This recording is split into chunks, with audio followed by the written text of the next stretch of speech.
You know the 9 principles that you read in your Shabbat service? 13 principles. 13 principles. Yes. Can you just recite them for us? Yes. Go on, in English, please. Okay.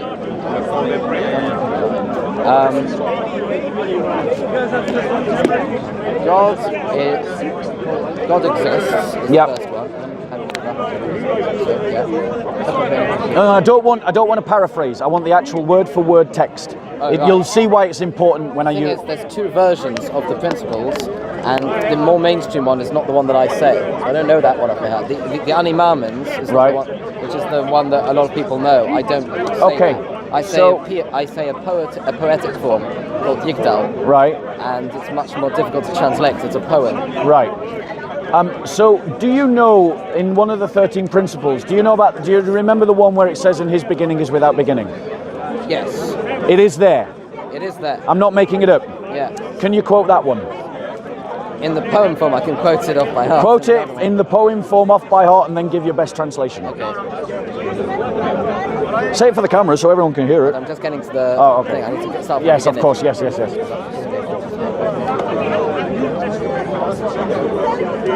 קודמון לכל דבר אשר נברא, ראשון ואין ראשיס לראשיסו. So ראשון ואין ראשיס לראשיסו means the first, and there's no beginning to his beginning, or there's no first to his first. Right. So there's no beginning to His beginning. Yes. How can the beginning have a beginning? How can a beginning have a beginning? Yeah. It states that there is no beginning to His beginning. Yes. How? How does that even make sense? That's a nonsensical statement. If it just said He had no beginning, Yes. that would make sense. But there is no beginning to His beginning. How can He have a beginning? It's kind of like a negative theology almost. That when we say he has a, it's kind of getting at the point, which is something that is very difficult to grasp, that when we talk about beginning, we're talking about something which comes first. But what comes before first? Well, nothing comes before first. So there's nothing which precedes him. Yep. And I think that's kind of what it seems to be getting at. That's just my cursory take on it. However, it's hooked and crooked on the idea of no beginning to the beginning. Right. Right. Now, we're going to circle back around to that, and you'll see why in a second. In the prayers that you say in the liturgy, I can't remember whether in the prayers before the Shabbat or after the Shabbat, i.e. when you greet the Shabbat. One of the prayers, if I remember correctly, that Jews recite is that, there's no one like you, God, no one who heals the sick, no one who brings the dead back to life. Does that sound familiar? Yes. It says, "Atol gibor olam Hashem chayim eisim ha'torah v'loshia." Mechalkel chayim b'chesed, b'chayim eisim b'rachman rabim. So that means b'chayim eisim b'rachman. He revives the dead with great mercy. Somech noflim. He supports the fallen. Yep. Rovei cholim, and he heals the sick. Yep. Matir asurim, and he unties those who are bound. Yep. It's okay if lost my track. No, you're doing well. Doing well. And he establishes his faithfulness to those who are sleeping in the dust. Right. Are you aware? So am I right in understanding that the actions of healing the sick and bringing back the dead are divine actions? They're God's actions. They are actions that God does. Right. Christians believe that this is what Jesus does, right? Of course. Right. So what we have now, I'm going to circle back to your affirmations, your 13 affirmations. Right? Is your 13 affirmations have this illusion that struck me as quite Trinitarian. Really? Yeah, that His beginning has no beginning. Because as Christians in Trinitarian formula, we say that the Son is begotten of the Father outside of all time. So we say that the Father is the cause of the Son, but not in time, out of time. And your 13 affirmations say about God that God's beginning has no beginning. I hear what you're saying. It doesn't quite work out because the previous part says Echad ve'ein yochid ki yichudo. There's one and there's no singularity to his singularity. Except that we Christians believe God is one, Yes, but not the second part of that. which is There is singularity to. He's not totally singular. Basically. no, that we believe that the There's essence. a plurality. No, to hold on it. one second. I can affirm that as a Christian. Right. As a Christian, I can say that the essence of God. How did you phrase it in Jewish? In the Jewish principle, his singularity. He's one. There's no singularity to his singularity. There's no singularity. Well, hold on. That's an affirmation that works in my favor. If you're saying that there is no the one. I want to hear it again. I just want to make sure I heard it properly. Say it again, please. Echad, he is one. Ein yochid, there's no one or there's no singularity. To his singularity. Ein yochid, echad ve'ein yochid ki yichudo, like his singularity. So, I can affirm that as a Christian. That the essence of God is totally and utterly, completely unique. So, I see what you're saying because it's a hypostasis and there's nothing else which is a hypostasis. no. There's an anousia and there's nothing like the ousia, What's an ousia? the essence. Because Christians affirm that the essence of God is one, and that it is indivisible, undivided, that it isn't a shared property in the sense it comes in parts. We believe that the Father, Son, and Holy Spirit possess it completely, so it is a singularity. So, but my point I wouldn't. my point is in your other principle, it says that his beginning is without beginning. Yeah. Right, but God, we Christians can affirm that statement. We can say that the Son is caused by the Father outside of time. So quite literally, we affirm that his beginning is without beginning. All right. Good for you. But there's nothing in Jewish theology to affirm that statement. There is. It's How old is that statement? the piyut, the poem is maybe 800 years old. But would you say that the theology goes back to Moses? Yeah. Right. So I'm offering to you evidence that Moses believed in the Trinity, using theology that you said goes back to Moses. From a statement that Jews make every Shabbat. It's either the I say every day. Okay, you say it every day, fine. My apologies, maybe every Jew says it every day. Some do. Some do. Okay, so you say every day a theological statement that agrees more with Christianity's vision of God than it does with a Jewish vision, than your vision of God. No, I wouldn't say that. So how does God have a beginning? No, his beginning does not have a beginning. How does he have a beginning? That's the point. The point of the poem. His is beginning saying, doesn't have a beginning. Yes. So it affirms that he has a beginning, and then it says No. it doesn't have a beginning. the point of that is it's poetic, right? It's saying Yeah. that you think of God being the first, Yeah. but there is no beginning to that being a first. Right. First of what? That's the problem. That is the problem. That's the exact problem. Right.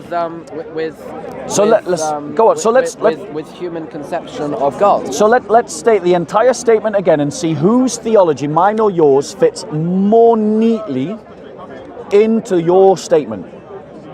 Because I believe in the Trinity, in which the Son is eternally begotten of the Father outside of all time. So he is caused by the Father, his existence is caused by the Father, but it doesn't have a beginning because it's outside of time. It is an eternal begottenness, it is an eternal generation of the Son.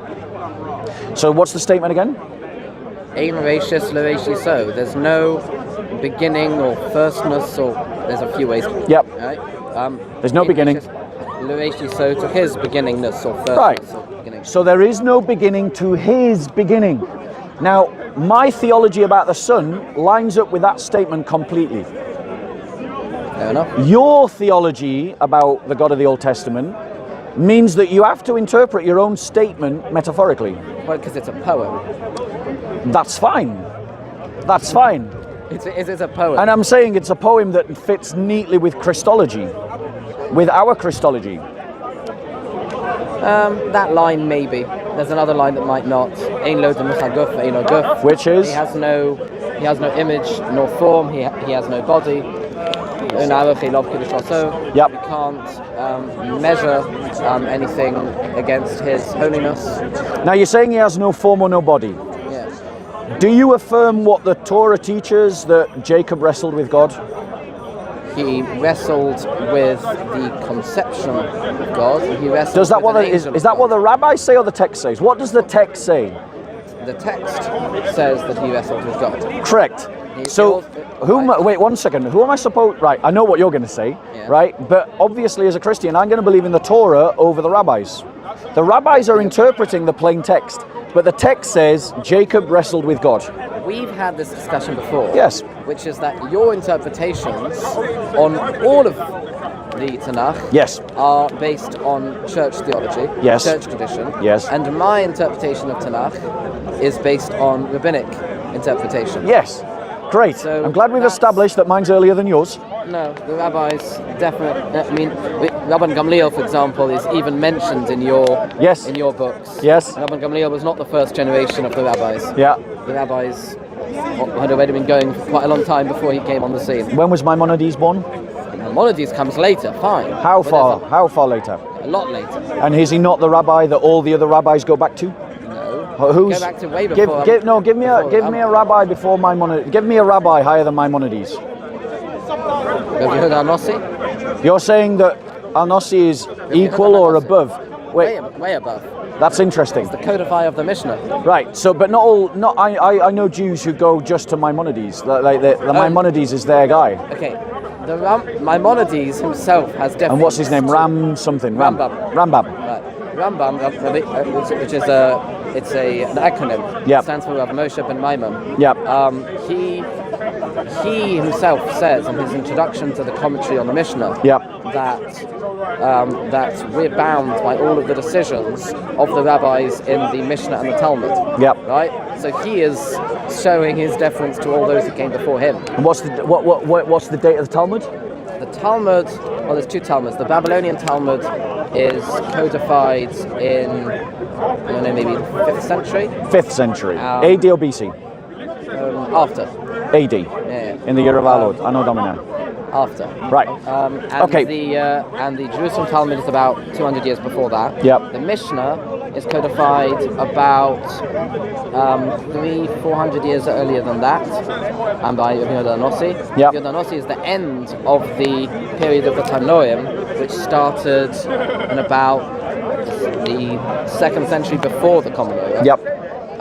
That immediately is preceded by the Zugus, which is an era that goes from the time of about just after Alexander the Great all the way until about the 2nd or 3rd century BCE. Yep. Now, I want to circle back around to the the affirmations that you make in the prayers about the attributes of God.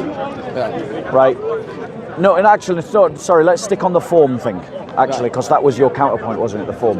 So, when Moses went to the burning bush, did that have a form? The bush had a form, yes.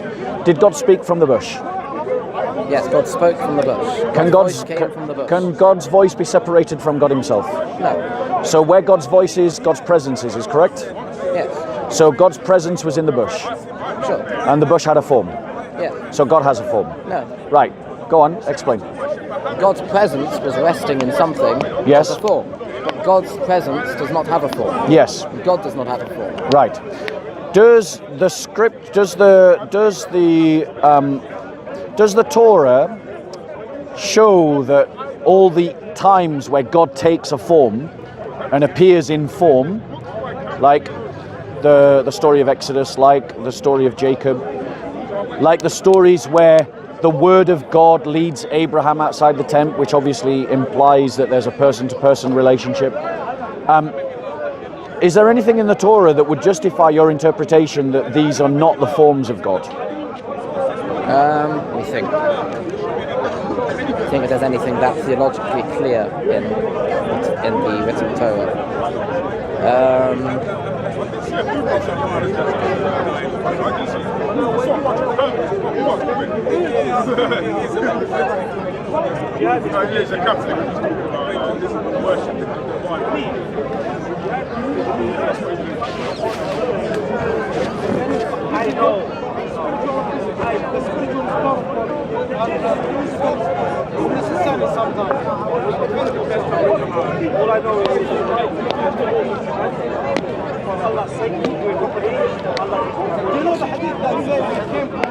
Do I need my Bible? Have Sorry? you found one? Have you found one? I'm thinking. Oh, okay. I think I might have found it. Okay. Takes a while to scan through it. Yeah, don't worry. Um, I know you anti-missionaries, you know, you work on your arguments, so...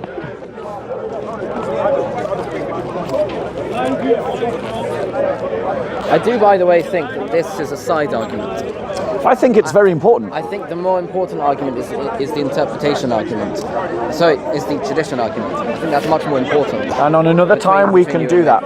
But for now, what I am identifying, I guess what I'm trying to evidence to you, right, is another example of how Christian theology is Jewish, that it fits within Judaism, that it is Mosaic, and that even within your own literature, if the Gospels were true, you have to affirm that Jesus Christ was God. I mean, while you're looking for a verse, if I may ask you one more question. Based on the prayer that you say when you affirm, you know, that God rises people from the dead, that he heals people. Yes. If the Gospels were true, that Jesus Christ raises people from the dead, that he heals the sick, and so on and so forth, i.e. matching up the actions of the prayer that you're talking about, Right. does it not logically follow that he would be God? No. On what grounds? How can you say God does these actions, but if Jesus does these actions, Jesus is not God? Because one could say that these actions are done by a person who is acting on behalf of God. So, are they done by... But the Gospel God, says Jesus Christ raises from the dead, not that God through Jesus Christ raises Right, of from course, the we're dead. acting from the assumption that the Gospels are true. Yes, obviously. Obviously, if the Gospels were true, then No, Christianity would be true. but no, what I'm asking if I am Messiah. would does it? I am It's all right. Messiah. No, You don't. are waiting for Messiah. You're feeding his I'm energy. here. You're feeding this his is energy. the sign of Messiah. You're feeding his energy. Messiah will have a But I like line his on his energy. He's forehead. hilarious. Yeah. I am Messiah. Just if you just leave him. I like his energy. I think it's hilarious. There you go. So my point to you is that if Jesus Christ is, I would argue to you that Jesus Christ is doing the things that only God can do. In other words, what I'm trying to say to you is that what Christians believe actually fits what you believe. That's the argument I'm making. No. Yes, you affirm in your text. Or let me put it this way, we have a better interpretation of your beliefs than you do. Because the Torah states that God has a form, and I'm still waiting for you to show me something that disproves that. The problem is I have a verse in my head. I can't remember where it is. Why don't you? Oh yeah, you can't Google it, can you? Yeah. You need a smartphone, man. Do you know the words of the verse? Let me see if I can I help know you. the words in Hebrew. Can you give me a rough translation? And maybe I can type it in the Hebrew. I can. In the sense of marriage, this is not even in the context of marriage. If you get the Hebrew keyboard up on settings, then Tell me what the verse is in English. it's difficult to translate. I need Give your to- best. Say in Hebrew. Give me a best. I have no likeness. Anochi lo nidmesi. In the Hebrew, Anochi lo nidmesi. I can't think of how that would be. Mary was the mediator. Thou shalt not make unto thee any graven No, image. that's not it. That's not it. It may not be, but it was Any conism in Judaism. I don't know what that is. Neither do I. Sounds like anarchy. Exodus 24, No, you that's shall not not it. make me. No. Second commandment, you shall have no other gods before me. That's the expert. Graven images. Parshut Torah comment, how can one behold the likeness of God? Ooh, that sounds promising. You might. And it's got Judeo, you know. Yeah, How can one yeah, behold the yeah. likeness of I use God? this website all the time. Could Yeah. someone explain to me the meaning of the words, he beholds the likeness of Hashem from Bamidbar? That means numbers. That's the book of Numbers. Right, well, let's pull that up. Bamidbar 12:8. Shall we pull up Bamidbar 12:8? Because that kind of supporting my argument that God does have an image. I haven't seen the answer yet. Yeah, hold on. I just want to see what the Question verse and says. answer website. Yes, I know. Numbers 12. What was it? 12:18. I can't remember. Your memory is as crap as mine, mate. Yeah. Bear with us. It's always interesting how I can have a calm conversation with everybody except the Muslims in this park. 12-8. To be fair, I've managed to have a calm conversation with the vast majority of people, even the Muslims in this park. Yeah, they just get aggravated with me because I'm proving Islam wrong, whereas you're just proving Judaism isn't false. So, 12-8. To be fair, I'm quite pretty defensive in this park. With him I speak mouth to mouth, even openly, and not in dark sayings, and he beholds the form of Yahweh. So that affirms that Yahweh has a form. Right. Beholds the form of Yahweh. That's 12:8. With him I speak mouth to mouth, even openly and not in dark, and he beholds the form of Yahweh. Why then were you not afraid to speak against my servant, against Moses? Very interesting. So let's have a look. So, are we? We're relying on the website now. Yeah, let's have a look. I want to see what they say. All right. Now my interest is perked. Okay. And we've also got what's Davarim. That's Deuteronomy. Do you want to go? Let's go 4:15. 4:15 as well, and then we'll look at what the answer is. Deuteronomy 4:15. 4:15. For your own sake, therefore, be most careful, since you saw no shape when the Lord your God spoke to you at Horeb out of the fire. So watch yourselves carefully, since you did not see any form on the day the Lord spoke to you at Horeb from the midst of the fire. So that doesn't say that God doesn't have a form. It says that Moses didn't see that form. It's talking to the the Israelites. Oh, sorry, the It's in the Israelites. plural in this one. My You don't apologies. have you in the plural in English anymore. My apologies. Yes, you're quite right. Thou was much. It was a much better time. It thee was. And thou. It was. All that stuff. It was. So that was actually speaking to Israel, then, not to Yeah. Moses. So Moses beheld the form, but the people of Israel didn't behold the form. Right. Those two statements together affirm that Yahweh has a form. Now let's look at what Let's have a look what they say. Do you agree that so far that's what seems logical, Fair enough. and that would support my argument, right? I would support your argument on the face of it. Yeah. Okay. Where's the answer then? Goes down. Continue.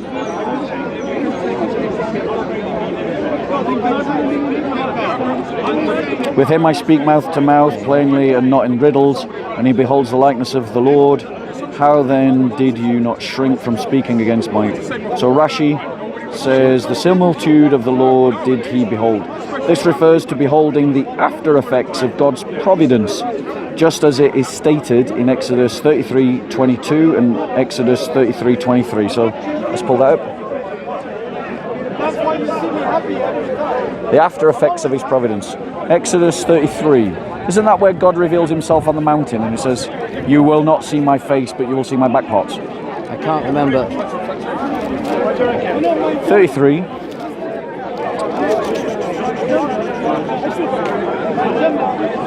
Nope, it isn't. Bear with mind. What verse is it? I'm going to pull that up. Wow, we got to do better, bro. Yeah. It's somewhere in the 20s. So 33:22 and 33:23.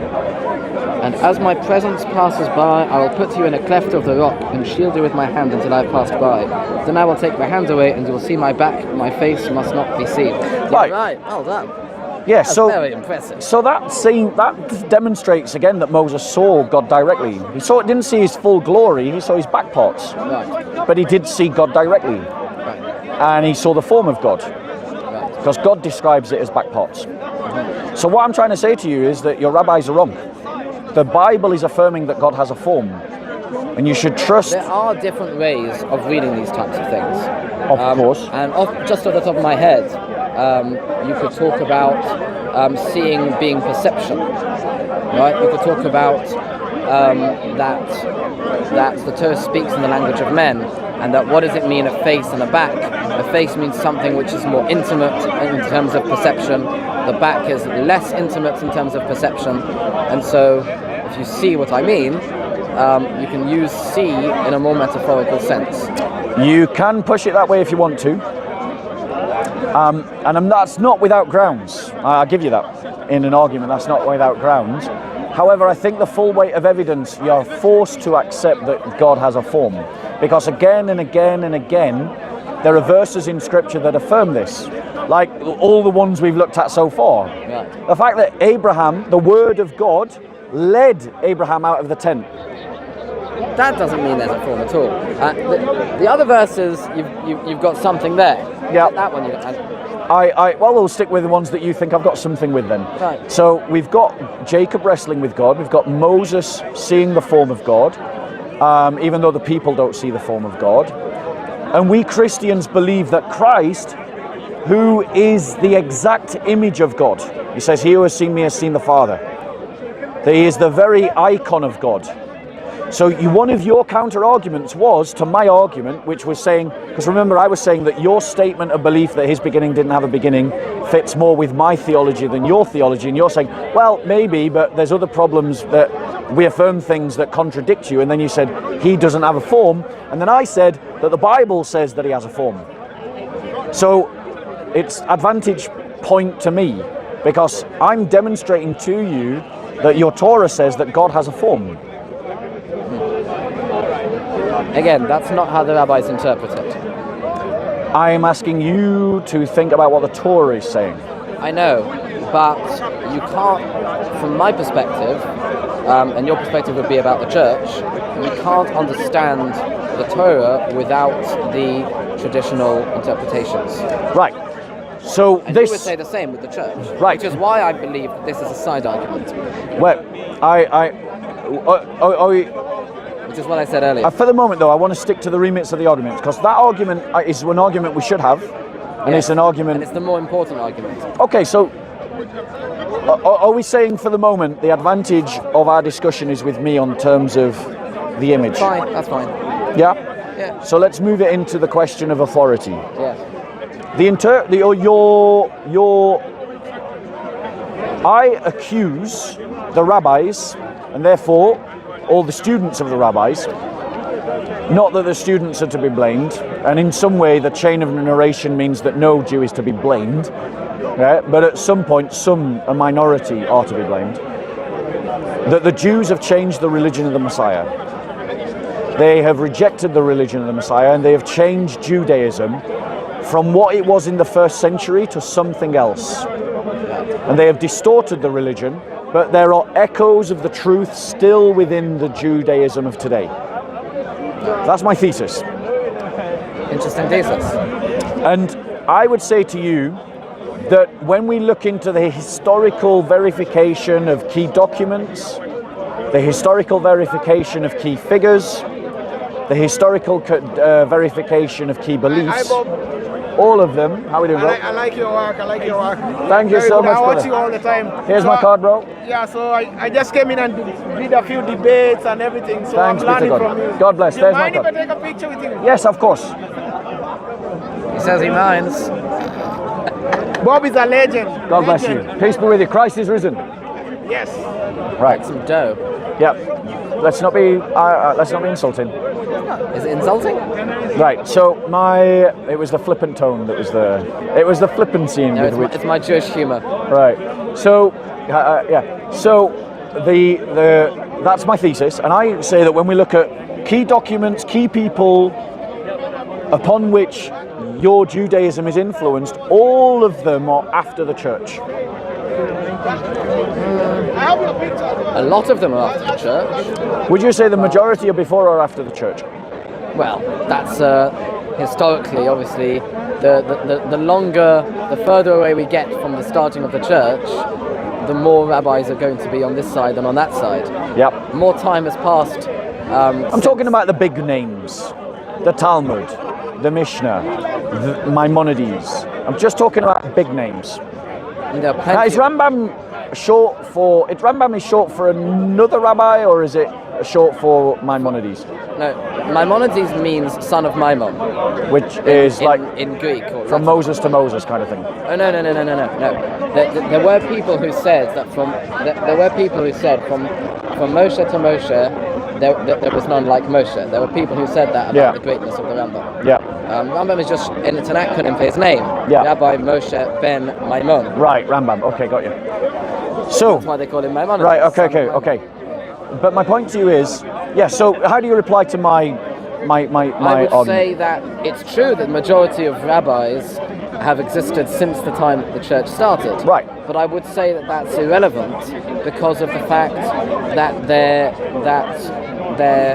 because of A, the fact that the huge amount of time that has passed since then. Yeah. We've got 2,000 years now since the church Yep. started, and there was only 1,300 odd years between the revelation at Sinai and the church starting. Yep. So, just in terms of numbers, you're going to have more on this end of it than on the previous end of it. Yes.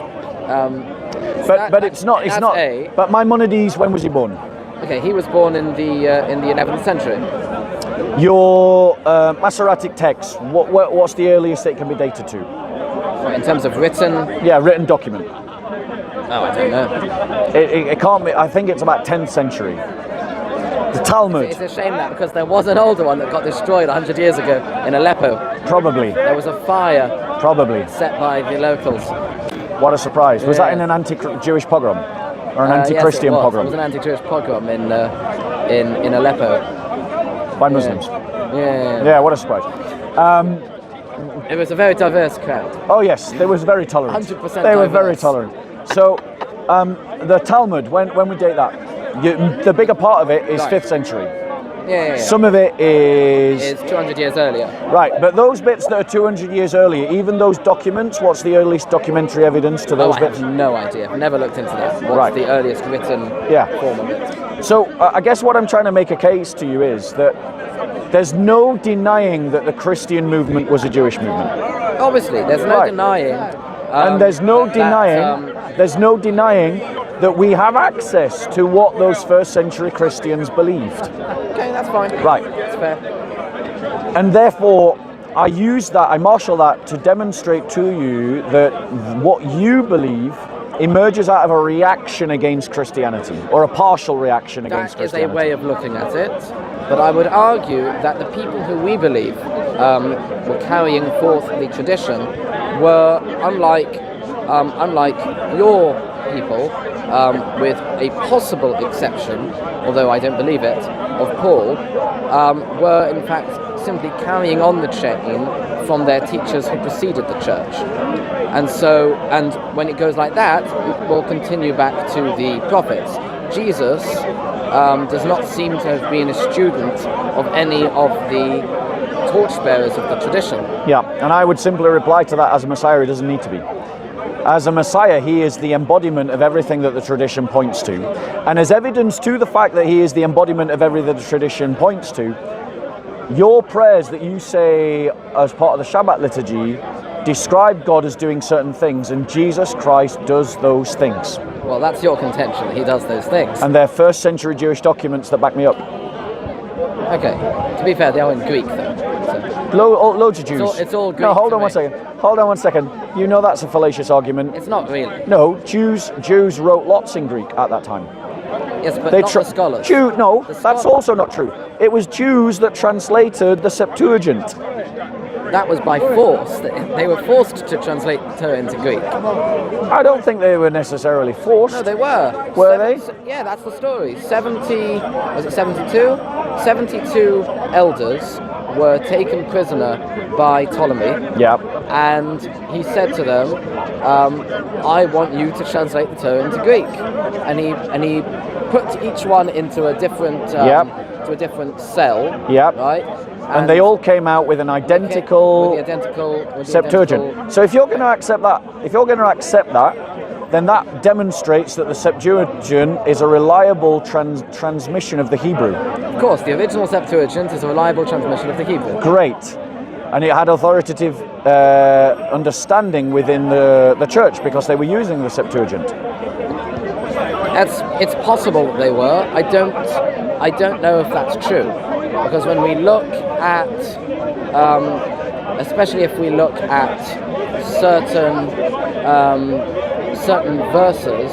Actually, that's not a good argument at all, because the Septuagint was only of the 5 books. The verses I was about to pick out are outside of the 5 books. Yes. What I can say is the Septuagint that we have today is certainly not the original. How do you know? Because we have, because in Tractate Megillah, it gives the story of how the Septuagint came to be written, and it talks about the the changes that were put into it when they wrote it, in order that the Greeks. These are claims. These are claims. You need to give evidence. All you're doing is making one claim on top of another claim. Yeah. That doesn't count as evidence. Your first claim was that the Septuagint today is not the same as the Septuagint of the first translation. Yes. But the point is, just repeating someone who repeats your claim isn't an evidence to the original claim. No, that's. I literally just had this argument with a Muslim who literally not the claim just I quoted made. a website that repeated his claim. No, I'm not saying the Talmud says, "Oh, this Septuagint has been changed." That's not what I'm saying. I'm saying when the original 72 elders, right? So this is the story that we have Yep. that brings us the earliest source that we have that talks about the 72 elders is this Brisa, which is a Tanaic saying that was passed down Yep. and was then written down in the Talmud. Yeah. And this is the story that how we know about the 72. That's why it's called the Septuagint in the first place. It's the story that's there. Yep. So in this story, it gives a list of things that the scholars who wrote their translation changed when they translated it, because they didn't want the Greeks to get a wrong understanding of the text. So actually, there is a good example of this. One of the examples of this is very famously in Genesis 1:26, right, where the verb is in the plural, but the Jewish understanding was not that this means there's multiple gods, and so what the scribes all did was they all translated it as if it was in the singular. Yeah. Hello. But that would be an accurate translation. Yes. So they all translate it into the Greek as saying "I will make" instead of "we will make." Yeah. Let us make. Yeah. Right. The Septuagint that exists today has it written in the plural. In Now let me Greek, ask you not this in the question. singular. The story that you're quoting, Yes. that tells you that, when is that dated to? I don't know. That'd be something to find out. Because I have a suspicion that story comes much later than when the actual work was done. And I think this is what I mean, that the rabbis or certain rabbis have molded the Judaism that you follow to try and turn you away from the evidence that actually points towards Christ. And why would people who are God-fearing and are hoping and praying for the Messiah want, if they come across somebody who claims who in fact is the Messiah, Yep. why would they say, "Oh, don't follow him"? If they actually believe he's the Messiah, why No, would they anyone don't. do that? No. It's not because they believe that he's the Messiah that they're trying to distort people away from the Messiah.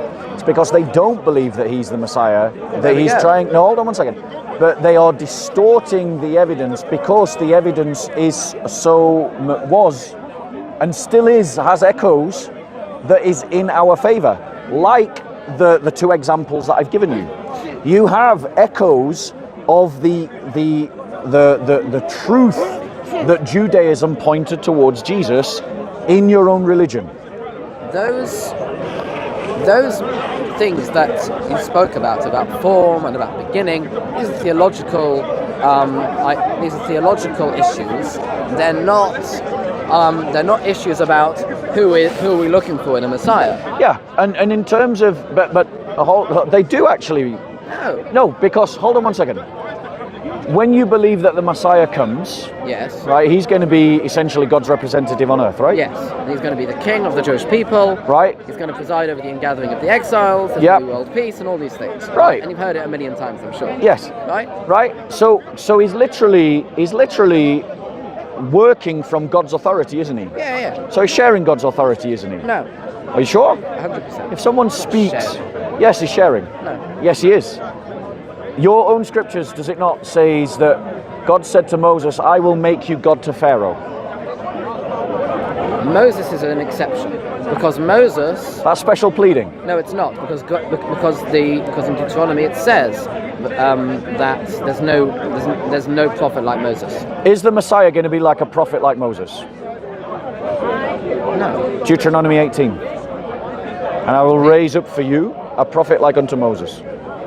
In what sense? And then the verse continues and tells us in what sense. Yeah, that he speaks in the name of Yahweh. No, in that just like Moses Spoke to God face to face. Let me get the thing up. Just like Moses is no, the face to face thing is later. It's in Joshua. Is the other part in Deuteronomy, where it says that there's not going to be, right? So okay, let me get the two verses up and I'll explain to you the point I'm making.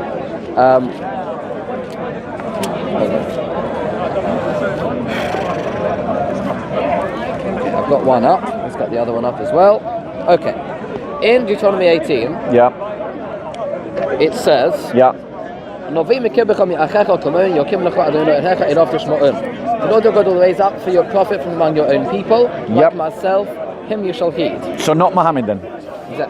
Right? So just like Moses is a prophet from among your own people, Yeah. so too, future prophet. Which prophet is that? Among your own people. Which prophet is that for you? Well, we say this is prophets generally, just like the previous chapter is kings generally.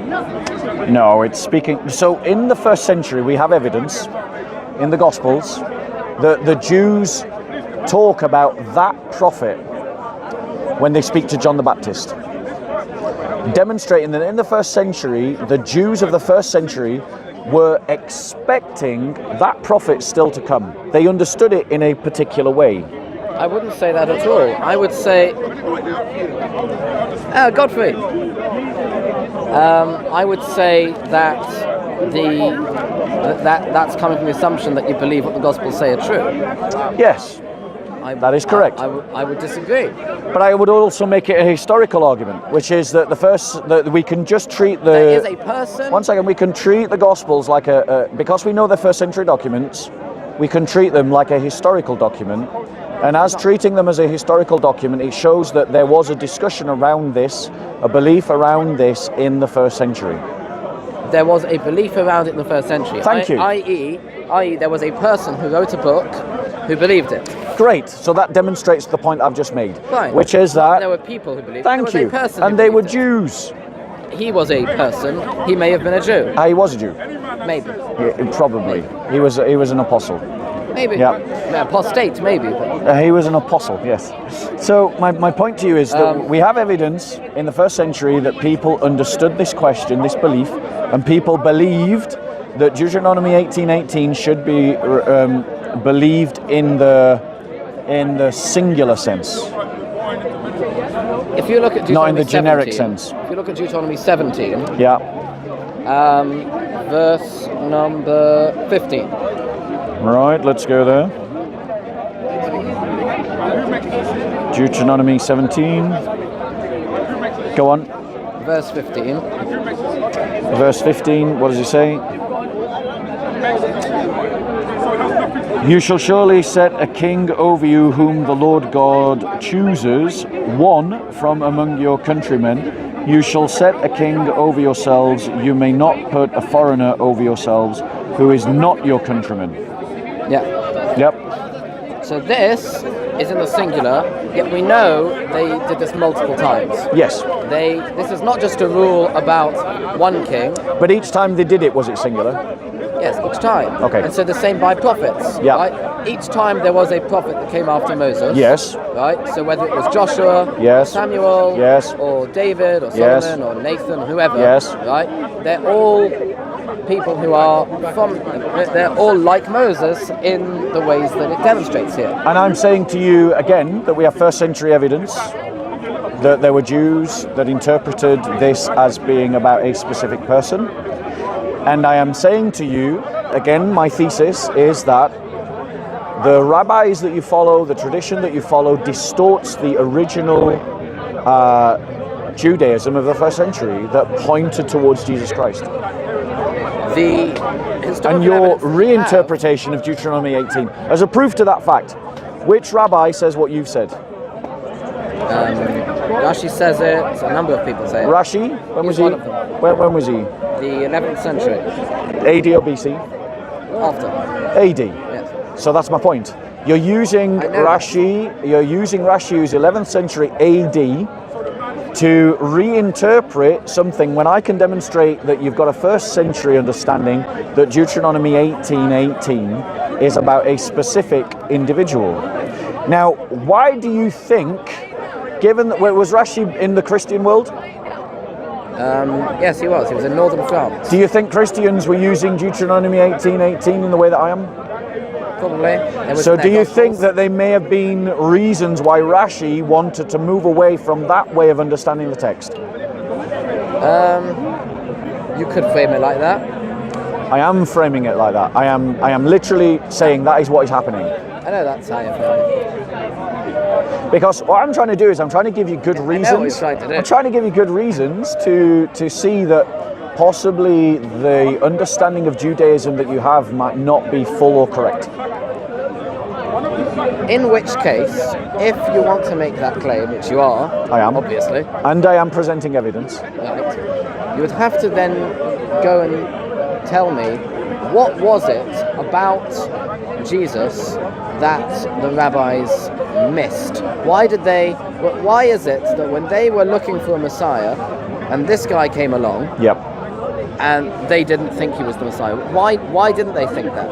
No, Why did Rabban Gamliel not think he was the Messiah? No, the evidence shows that there were rabbis. There were even Pharisees that became followers of Jesus. Can you name rabbis who became Christians in the first century? Well, I mean, arguably, I'm sorry, I'm having a conversation. I'm sorry, I'm in the midst of a conversation. I'm sorry, I'm in the midst. Yeah, I'm in the midst of it. Come and talk to me later. I'm just in the midst of a conversation. So in terms of, I'm not even going to go down that road. Sorry. Right. So in terms of, when they do it, spreading herpes. That's how it we've got new teas. I mean, this is just sadly this is just anti-Semitic slurs. Shut up. This is just anti-Semitic slurs. What, it's in the Talmud, And people should be Rabbis are ashamed doing it, you for dickhead. trying to stir up antagonism towards the Jewish people by making statements like that. Shame on you for doing that. Sorry about that. Do you want me to come on camera and say the question? No, we're having a conversation, bro. Don't fucking defame me, anti-Semitic.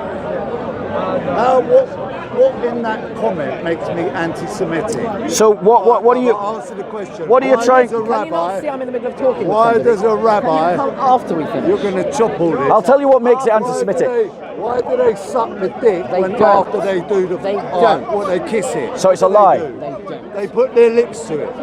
Some do put their Some lips do. to it. Thank they don't you. suck anything. Some do. And it came out because in New York City, bare babies was dying getting herpes because this old rabbi Nonsense. spreaded it That's all around the nonsense. community That's and they nonsense. covered it up. That's a lie. That's an anti-Semitic That's a lie. lie. That's an It's a anti-Semitic lie. lie. It's a lie. It's an anti-Semitic lie. You're a We're all liar. your goyim, isn't it? Go on, lie now. No, you are a liar. I'm a goyim. That's And- plural. That shows your ignorance. Goyim is plural. Goy then. I'm a goy. There you go. Oh, I'm a slave to you. That's not slave. It means nation, you moron. Sorry about that. I hate these people. Don't hate. You'll get better. Try not to hate. Try not to hate. You'll get better. So I forgot. Oh yeah, right. So we believe that there were rabbis that became Christians. So there were. Can you name Were Because Rabban Gamliel didn't. no, he didn't. But one of Akiva the didn't. one of the people in the temple, and a member of the Sanhedrin was a secret believer of Jesus Christ. Let me show you. Our double agent, Peter. No, he was not in the Sanhedrin. He was our double agent. No, he was not in the Congratulations, anyway. Sanhedrin. He was not in the Sanhedrin. He was. No, he wasn't. Peter was not in the Sanhedrin. Or the Sanhedrin rabbis. Sanhedrin were judges. They were rabbis, yes. Elders. Thank you. Right, so let me show you that we have evidence that a Sanhedrin became a Christian. You mean a member of the Sanhedrin, not... Yes, a member of the Sanhedrin, i.e. a rabbi, Just, became a Christian. That is exactly what we're talking about. Bear with us. Just for further reference, future reference, the word is Sanhedrin, not Hedron. Sanhedrin, thank you Yes. very much. I accept your correction. Bear with us.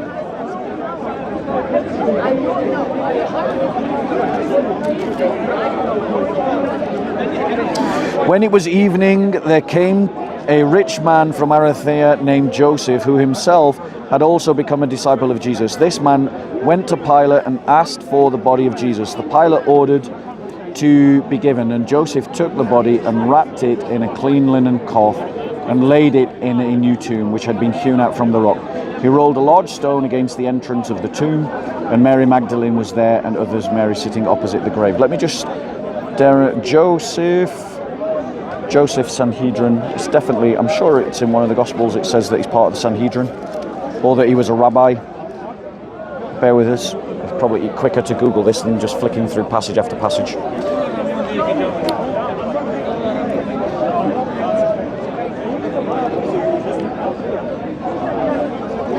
Doop doo doo doo. You okay? Yeah.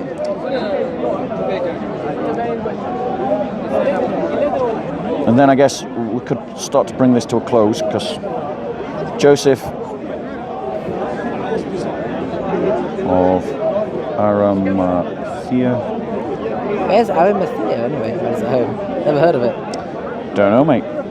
But you know that people had regional identities in those days. Yeah, obviously. So Arimathea is probably a name that's been lost to history.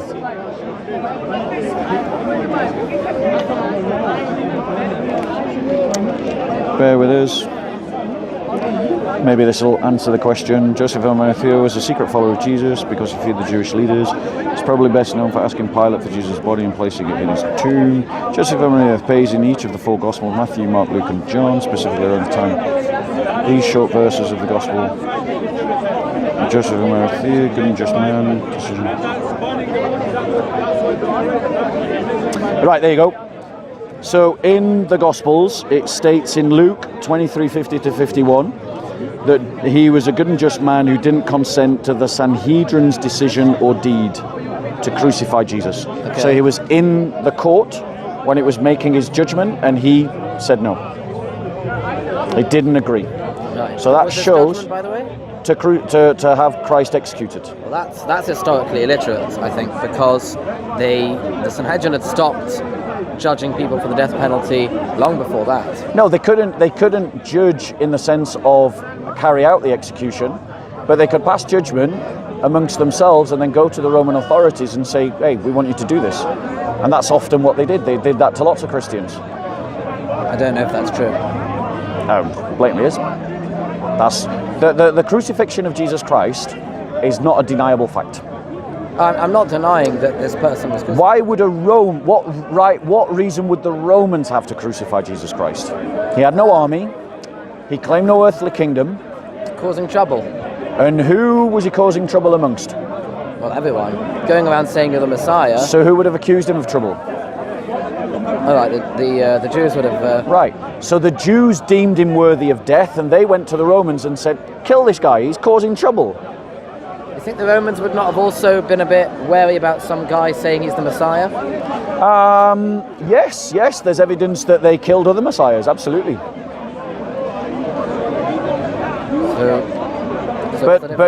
But the reason why they killed other messiahs is because these people tended to lead bands and zealots and get in fights with the Romans. Right. Jesus didn't. And obviously the Gospels don't say that he went and did fights with the Romans, obviously. Didn't get in fights with the Romans. Right. Got in fights with some Jews in the temple. Right? So my point to you is, I've shown you evidence that there were rabbis that became Christians, and that's the true tradition of Moses. You've shown me evidence of a rabbi, well, a person who may have been a rabbi. Was Paul a rabbi? You would say so, I wouldn't. Right.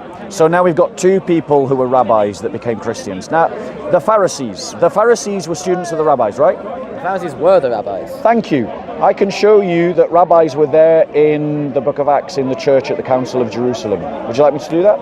Sure. Okay. It's just going to be quicker to Google the reference rather than look through chapter after chapter.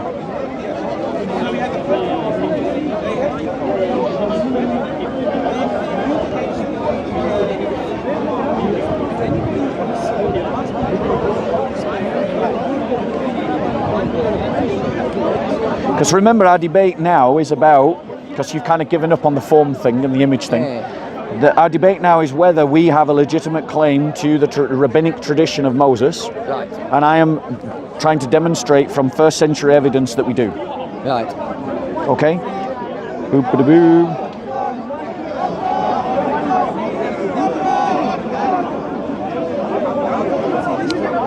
Do-do-do.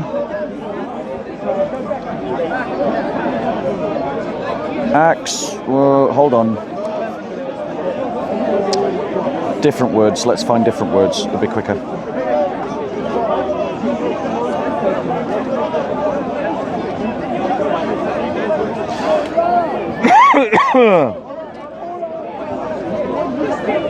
Right, here we go.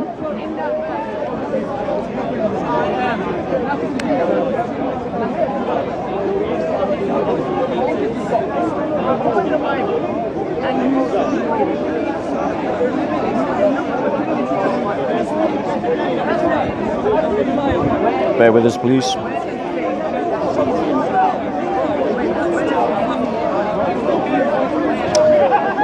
You know who else said bear with us, please? Elisha. Go on. The bears. Bum bum. Right. So in the book of Acts, it mentions the Pharisees on 4 occasions. Acts 5:34, 15:5, 23:6-9, and 26:5. In 2 instances, the Pharisees acted as advocates for the Jesus followers against the Sadducean leaders. In another, some Pharisees composed part of the Jesus movement. Now, we can go through each of these in turn to find out which one it is, or you can just accept. Would you like to show? Do you want to find it? Except that there were some Pharisees who became Yeah, Christian. some Pharisees composed part of the Jesus movement. Fine. Right, so my point to you is that I am saying to you that the original, remember my argument, Christianity is the original Judaism. Christianity has rightful claim to the rabbinic tradition. Christians are first century Jewish movement. They were rabbis amongst the Christians.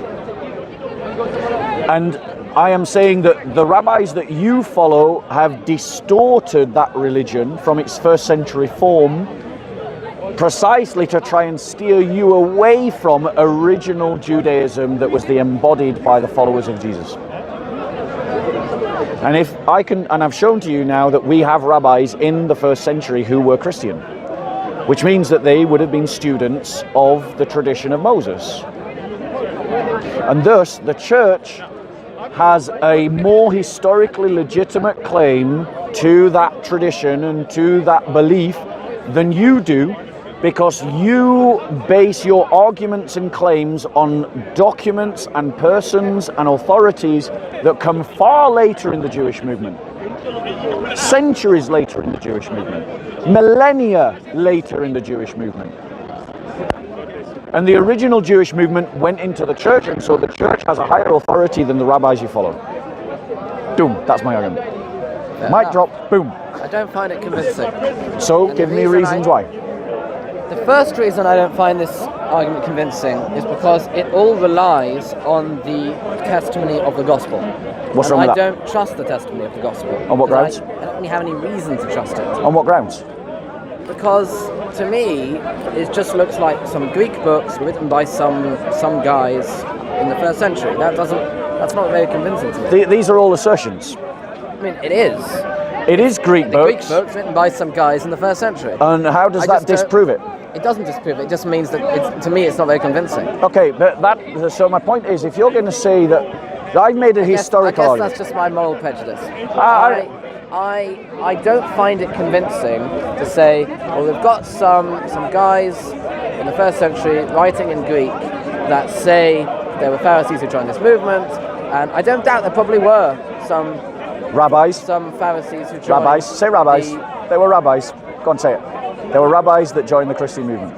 Maybe there were, right? There were even rabbis who joined Shabbatai Tzvi, right? There's rabbis who are still joining the Christian movement. There are not rabbis nowadays joining the Christian movement. Yes, there are examples of rabbis who have become Christians. Who? Nowadays?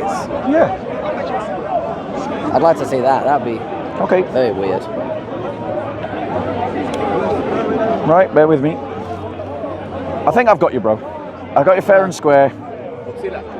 You've made your All right. arguments. I just don't find them convincing. But just to dismiss them is not an argument. No, I'm not saying that. Oh, I'm just going to dismiss them. I'm saying that the reason I don't find them convincing is because it would require me to put trust in some Greek texts from the first century that I don't see why I should. I don't see why should I trust them? Bear with me, just waiting for something to load. Look, I agree with you that those books say what they say, right? And they make the claims that they do. But why should I believe those claims? Why should I believe those books are trustworthy? Let me.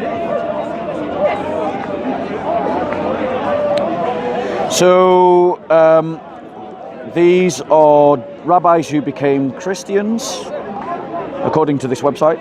Rabbi Chil Slostowski. Who's he? Right, and he was a rabbi who became a Christian. I've never heard of him. He was a renowned Torah scholar. No, that's Rabbi Cook. He did not. No. I'm not saying he did. I'm not saying he did. It's just a picture. Let me give you another name. So Rabbi Slostowski. Yeah, I mean, he clearly became a Christian. He goes on to evangelize. Rabbi Sam Stern became a Christian. I mean, you're going to have to look up their stories yourselves. I'll have to look them up, yeah. I'm just giving you a list of names. Rabbi Daniel Zion became a Christian. Rabbi Israel Zoli in Rome became a Christian. Oh, he's famous. I know about him. So he became Christian. He did. Yeah. That's famous. So there you go. Rabbi Ignaz Lichtenstein. Hey, I thought my pronunciation was pretty good. Almost. And the others? Because it's European, so it's... Okay, so there you go. These are rabbis, inheritors of the Moshe tradition, as you would say, and they've become Christians. Meaning that in the church, there are rabbis, inheritors of the Moshe tradition, who believe Jesus is the Messiah, demonstrating that belief that Jesus is the Messiah is part of the Jewish tradition. I would counter, and I would say that that people who, even rabbis, who would converted to Christianity are generally becoming Protestants, and they are denying... I think these guys didn't become Protestant, but okay. The Italian guy did become a Catholic, that I know. Yeah. Right? There are people who become... And what's wrong with becoming Protestant? Well, it's great to become Protestant. You could become Protestant. Because if you deny tradition, then... Protestants who are intelligent, who are informed about the history of Protestant theology and the Protestant church don't deny tradition. But isn't Sola Scriptura kind of like important? That's a misreading of Sola Scriptura. Sola Scriptura says that it's the only rule of faith, but they don't deny tradition. They don't say that tradition doesn't have an authority. Because all of them, every Protestant church has a historical tradition of reading the Bible.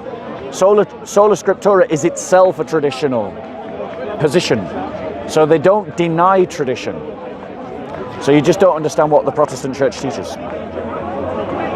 Don't get me wrong, there are some fundamentalists that they hear the word tradition and they freak out and they have a spaz attack.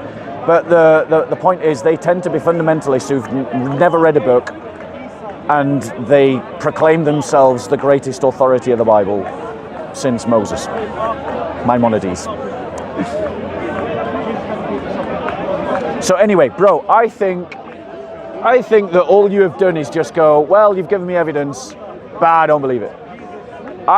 You've given me evidence that there were books that say these things. I've given you evidence that God has a form. I've given you evidence that rabbis were involved in the church right at the very beginning.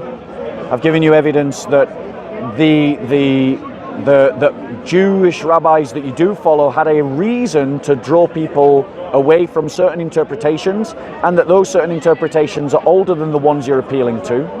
I've given you evidence that the Christian movement is a Jewish movement, that it dates from the 1st century, and that it evidences everything that I've said. I've given you evidence that there are echoes of Christian theology still rumbling around in the Jewish community.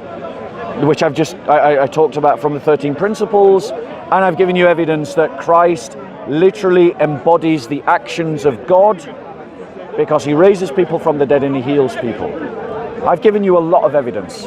You on reply have given me no evidence, and when you tried to look for evidence, it agreed with me about the form of God.